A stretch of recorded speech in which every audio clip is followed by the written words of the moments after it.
এতটুকু মেনে নিছেন যে আমার মৃত্যু হবেই।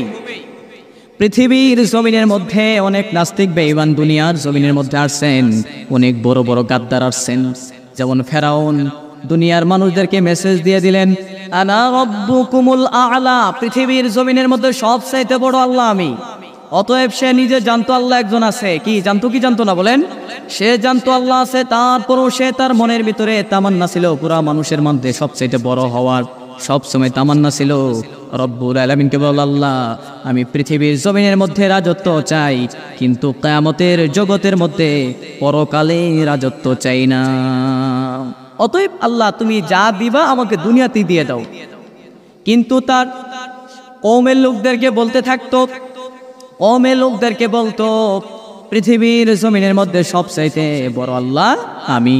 কিন্তু ওর পরের জমানায় হযরতে ইব্রাহিম আলাইহিস সালামের জমানায় একজন বড় গাদ্দার ছিলেন। গাদ্দারের নাম কি? নমরুদ ছিলেন।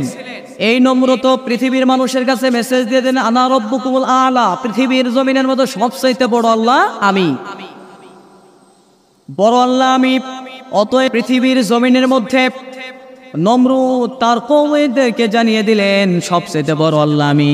কিন্তু রব্বুল আলামিন নমরুদের আল্লাহ রব্বুল আলামিন বলেন পৃথিবীর মানুষদেরকে আমি ছাড় দেই কিন্তু ছেড়ে দেই না। অতএব নমরুদ ইব্রাহিম আলাইহিস সালামকে কঠিন শাস্তি দিয়েছিলেন, কিন্তু ইব্রাহিম আলাইহিস সালাম শেষ পর্যন্ত বললেন তুমি কালেমা গ্রহণ করো। নমরুদ বলেন না, কোনোভাবেই সম্ভব না। এক পর্যায়ে বললেন তাহলে তোমার আল্লাহ যিনি আছেন ওনার সাথে আমি যুদ্ধ করব। নাউজুবিল্লাহ বলেন।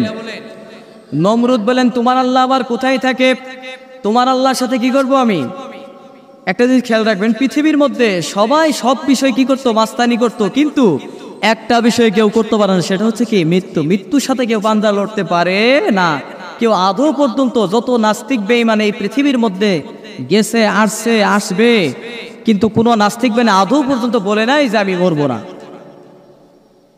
বুঝাইতে পারছি? কেউ বলে নাই। অতএব নমরুদ বললেন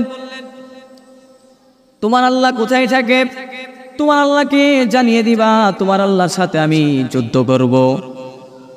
তখন ইব্রাহিম আলাইহিস সালাম বড় টেনশনে পড়ে গেলেন। কিন্তু নমরুদ তো বলছে যুদ্ধ করবে। নমরুদ তার বাহিনীদেরকে নিয়ে বাগদাদ শহরে চলে গেছে। কোথায়?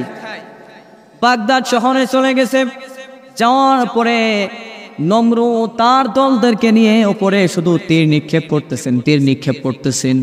কিন্তু রব্বুল আলামিন ফেরেশতাদেরকে বলতেছেন, ফেরেশতারা তোমরা নমরুদের একটা তীর আমার কাছে নিয়ে আসো। কি? একটা তীর আনো। রব্বুল আলামিন ফেরেশতাদেরকে বললেন ওর তীরের মাথায় রক্ত ভরাইয়া দাও, একটু লাগাই দাও। কি? রক্ত লাগাই দাও। তখন ফেরেশতা একটা তীর হাতে নিলেন। হাতে নেওয়ার পরে তীরের মাথায় একটু রক্ত লাগাই দিলেন। নমরুদের হাতে যখন তীরটা আসলো, আসার পরে দেখলেন তীরের মাথায় রক্ত। নমরুদ মনে মনে চিন্তা করতেছেন আর বলতেছে, মানুষদেরকে বলতেছেন শুনে রাখো মানুষ, যে ইব্রাহিমের আল্লাহ মরে গেছে। নাউজুবিল্লাহ বলেন। অতএব দেখেন, সে জানতো যে আমার মৃত্যু হবেই, অতএব সে এত গাদ্দারি করেছে। কিন্তু রব্বুল আলামিন সারা দুনিয়ার জমিনের মধ্যে বড় গাদ্দার ছিলেন, এদেরকে এমন ভাবে সাইজ করেছেন যা পৃথিবীর জমিনের মধ্যে কিয়ামত পর্যন্ত ইতিহাসের পাতায় লেখনীয় থাকবে। নমরুদকে এমন সাইজ করছেন, আল্লাহ তাআলা বলতেছেন এই মশা, আল্লাহ তাআলা এক ঝাঁক মশাকে পাঠিয়ে দিলেন। কোথায় পাঠিয়ে দিলেন? এক ঝাঁক মশাকে পাঠিয়ে দিলেন দুনিয়ার জমিনের মধ্যে। নমরুদের হাজার হাজার সৈন্য ছিলেন, সৈন্যদের মধ্যে থেকে যখন এক একটা মশা কামড় দিতেছেন, এক কামড়ে সারা শরীর বিষের কারণে সেখানে আক্রান্ত হয়ে মরে যাচ্ছে। এইভাবে আস্তে আস্তে সব শেষ হয়ে গেল। এবার নমরুদ পালাইতেছে প্রাসাদের দিকে। কোথায়?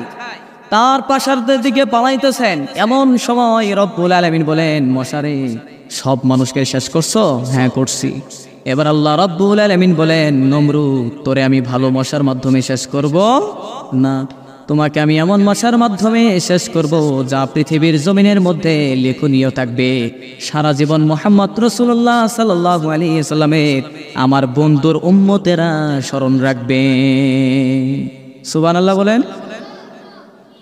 অতএব নমরুদ যখন তার প্রাসাদের দিকে দৌড় দিতেছেন, তখন আল্লাহ রাব্বুল আলামিন এই নমরুদকে 1000 বছর হায়াত দিছিলেন। কয় হাজার বছর?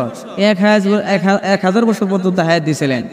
কিন্তু রব্বুল আলামিন 600 বছর পর্যন্ত নমরুদ এমন মাস্তানি করছেন, এমন গাদ্দারি করছেন। কিন্তু 400 বছর পর্যন্ত তাফসিরে ইবনে কাসিরের মধ্যে আসছেন 400 বছর নমরুদের ভিতরে মশা ছিলেন। কোথায়? মশা ছিলেন। এই মশা যেমন তেমন মশা নয়, এই মশার পা ছিল না। কি ছিল না? পা ছিল না। আল্লাহ তাআলা বলেন পৃথিবীর মানুষের কাছে ইতিহাস হয়ে থাকবে, ভালো মশাদের সাইজ করা যাবে না। অতএব তাকে এমন একটা ন্যাংরা মশার মাধ্যমে সাইজ করব যা পৃথিবীর মানুষ স্মরণ রাখবে। সুবহানাল্লাহ বলেন। অতএব আল্লাহ ছাড় দেয় তবে ছেড়ে দেয় না। যখন আল্লাহ ধরে তখন কাউকে ছেড়ে দেয় না। অতএব এই নমরুদ, হামান, কামান যতগুলো নাস্তিক বেঈমান ছিলেন সবাই একমতে স্বীকার করছেন আমার মৃত্যু হবেই। তারা আল্লাহ স্বীকার করতো না। ফেরাউনের সময় ফেরাউনকে আল্লাহ মানতেন, নমরুদের সময় নমরুদকে আল্লাহ মানতেন। কিন্তু তারা একটা কথার উপর অটল ছিলেন, কথাটা হচ্ছে যে আমার মৃত্যু হবে। রব্বুল আলামিন বলেন কুল্লু নাফসিন যায়িকাতুল মাউত। পৃথিবীর জমিনের মধ্যে নবীজি পৃথিবীর মানুষদেরকে জানিয়ে দেন প্রতিটা মানুষের মাখলুকাতের মৃত্যুর স্বাদ